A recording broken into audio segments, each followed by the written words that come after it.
Waalaikumsalam warahmatullahi wabarakatuh. Yang saya hormati Ibu Risma ini selaku guru bahasa Indonesia. Yang saya hormati teman-teman, marilah kita ucapkan puji dan syukur kehadiran Allah Subhanahu wa taala yang mana bisa hadir bicara hari ini. Kali ini saya akan mengangkat tema peran pendidikan dalam kehidupan. Bagaimana telah kita ketahui bahwa pendidikan adalah proses transfer pengetahuan, sikap, perilaku, dan tata nilai dari satu orang ke orang lain. Dari definisi ini, kita bisa disimpulkan bahwa pendidikan dapat berlangsung dimanapun dan kapanpun. Pendidikan bisa terjadi di sekolah, masjid, rumah, baik siang maupun malam. Sekarang, saya akan mengajukan satu pertanyaan. Apakah pendidikan itu penting? Ya, tentu saja. Kita meyakini pendidikan itu penting. Melalui pendidikan, kita dapat belajar dan mengetahui apa yang sebelumnya tidak kita ketahui. Pendidikan adalah jembatan menuju keberhasilan di masa depan. Sebagian orang mengatakan bahwa semakin tinggi tingkat pendidikan seseorang, semakin besar pula kemudahan baginya untuk meraih yang diinginkan atau cita-citakan. Saya kira pernyataan ini ada benarnya.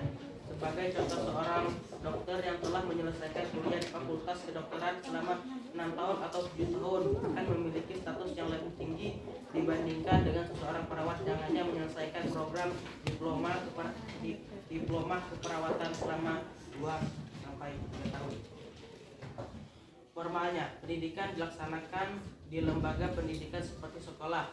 Di negeri kita Indonesia paling tidak ada 4 tingkatan pendidikan formal, yaitu SD, SMP, dan SMA, dan perguruan tinggi. Sebenarnya pemerintah kita telah menerapkan program wajib selama 9 tahun di mana seluruh anak usia sekolah harus mendapatkan pendidikan di tingkat SD dan SMP secara gratis. Saya ingin mengajukan pertanyaan lain. Cukuplah bagi kita hanya mendapatkan pendidikan formal selama 9 tahun. Saya kira hal itu tidak cukup. Bila harus melanjutkan pendidikan formal, kita ke Jepang yang lebih tinggi. Nabi kita Muhammad SAW telah memerintahkan kita untuk belajar, atau dengan kata lain memperoleh pendidikan baik formal maupun non formal sejak dilahirkan sampai akhir hayat kita. Dalam hal ini, Islam memiliki konsep pendidikan yang lebih baik karena Islam mengajarkan proses pendidikan sepanjang hayat.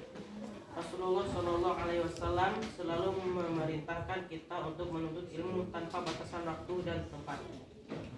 Saudaraku, sekarang ini kita tinggal di pondok kita ini untuk menuntut ilmu, pengetahuan, dan memperoleh pendidikan. Di sini kita belajar berbagai macam pelajaran seperti bahasa asing, Al-Quran, hadis, matematika, dan sebagainya.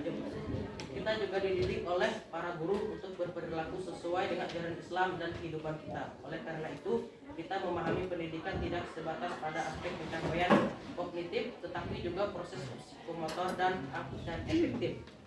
Setelah kita lolos dari pondok ini, kita akan kembali ke masyarakat kita.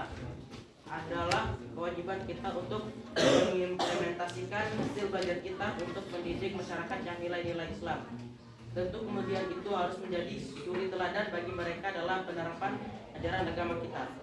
Sejak saat ini, marilah kita mendorong diri kita untuk belajar lebih giat lagi. Ingatlah, apa yang dilakukan saat ini kita akan berpengaruh pada masa depan kita. Kita tidak boleh menjadi siswa yang malas belajar. Semakin giat kita belajar, semakin baiklah hasil pencapaian prestasi siswa. Cukup sekian apa yang dapat saya sampaikan. Sudilah kiranya hadirin maafkan bila ada kata yang salah. Terima kasih atas perhatiannya. Kita kata assalamualaikum warahmatullahi wabarakatuh.